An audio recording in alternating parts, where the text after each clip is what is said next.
It is another lovely day outside today, so I thought I was going to read another chapter out here for you all. But we are starting now at chapter 5. In the course of time, Mr. Earnshaw began to fail. He had been active and healthy, yet his strength left him suddenly, and when he was confined to the chimney corner, he grew grievously irritable. Nothing vexed him, and suspected slights of his authority nearly threw him into fits. This was especially to be remarked if anyone attempted to impose upon or domineer over his favorite. He was painfully jealous lest a word should be spoken amiss to him. It seemed to have gotten to his head the notion that, because he liked Heathcliff, all hated and longed to do him an ill turn. It was a disadvantage to the lad. Here, let me pull this up. It was a disadvantage to the lad, for that in the humoring which was bleh. It was a disadvantage to the lad, for the kinder among us did not wish to fret the master, so we humored his partiality, and that humoring was rich nourishment to the child's pride and black tempers. Still, it became in a manner necessary, twice or thrice, the Hindley's manifestation of scorn, while his father was near, roused the old man to a fury. He seized his stick to strike him, and shook with rage that he could not do it.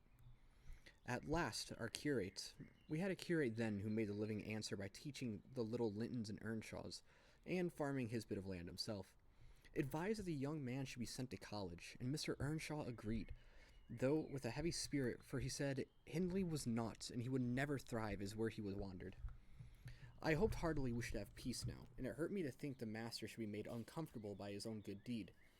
I fancy the discontent of age and disease arose more from his family agreements, as he would have it that it did.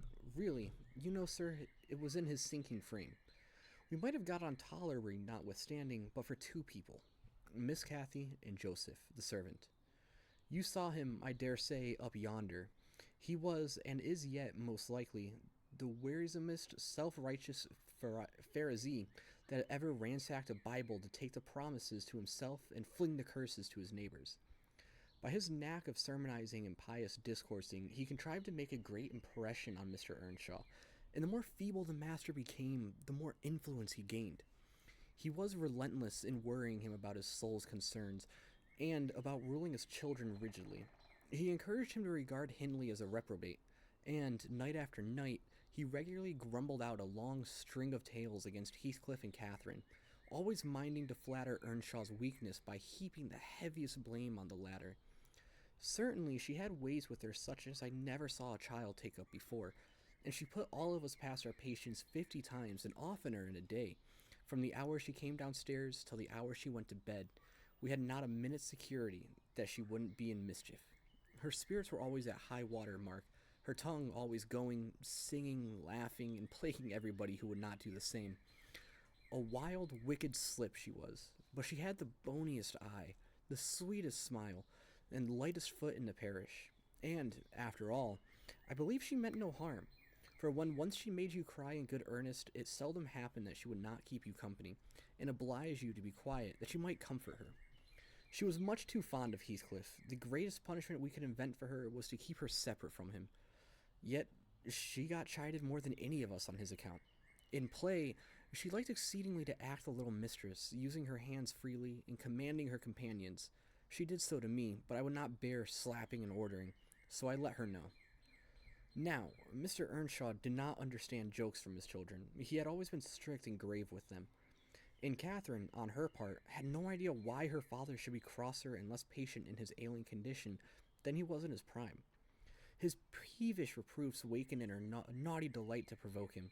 She was never so happy as when we were all scolding her at once, and she defying us with her bold, saucy look and her ready words, turning Joseph's religious curses into ridicule, baiting me, and doing just what her father hated most.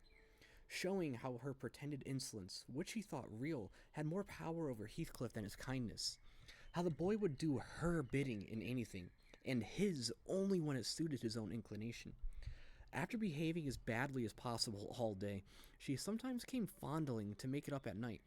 Nay, Cathy, the old man would say, I cannot love thee. Thou art worse than thy brother. Go, say thy prayers, child, and ask God's pardon. I doubt thy mother and I must rue that we ever reared thee. That made her cry, at first, and then, being repulsed, continually hardened her. and she laughed if I told her to say she was sorry for her faults and begged to be forgiven. But the hour came, at last, that ended Mr. Earnshaw's troubles on earth. He died quietly in his chair one October evening, seated by the fireside. A high wind blustered around the house and roared in the chimney. It sounded wild and stormy, yet it was not cold, and we were all together, I a little removed from the hearth. What's back there? Sorry, my dog's going crazy. I, a little removed from the hearth, busy at my knitting, and Joseph reading his Bible near the table, for the servants generally sat in the house then after their work was done. Miss Cathy had been sick, and that made her still. She leant against her father's knee, and Mr. Heathcliff was lying on the floor with his head in her lap. I remember the master, before he fell into a doze, stroking her bonny hair. It pleased him rarely to see her gentle, and saying, "Why canst thou not always be a good lass, Cathy?" And she turned her face up to his and laughed, and answered, "Why cannot you always be a good man, father?" But as soon as she saw him vexed again, she kissed his hand and said she would sing him to sleep. She began singing very low, till his fingers dropped from hers, and his head sank on his breast. Then I told her to hush, and not stir, for fear she would waken. We all kept as mute as mice a full half hour, and should have done so longer, only Joseph, having finished his chapter, got up and said that he must rouse the master for prayers in bed.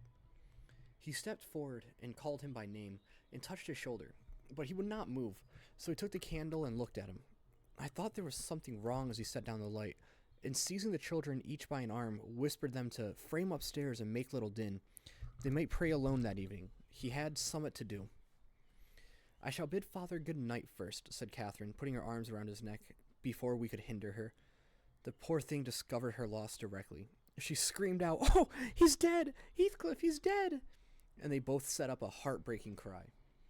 I joined my wail to theirs, loud and bitter, but Joseph asked what we could be thinking of to roar in that way over to Saint in heaven.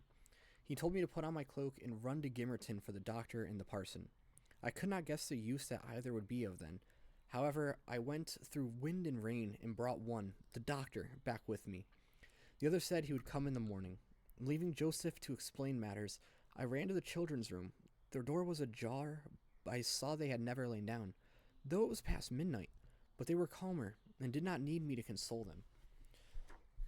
The little souls were comforting each other with better thoughts than I could have hit on. No parson in the world ever pictured heaven so beautifully as they did in their innocent talk, and, while I sobbed and listened, I could not help wishing we were all there safe together. And that is it for Chapter 5, a relatively short one. I hope you guys want to tune in next week, well, not next week, tomorrow, for a reading of Chapter 6. Thank you very much.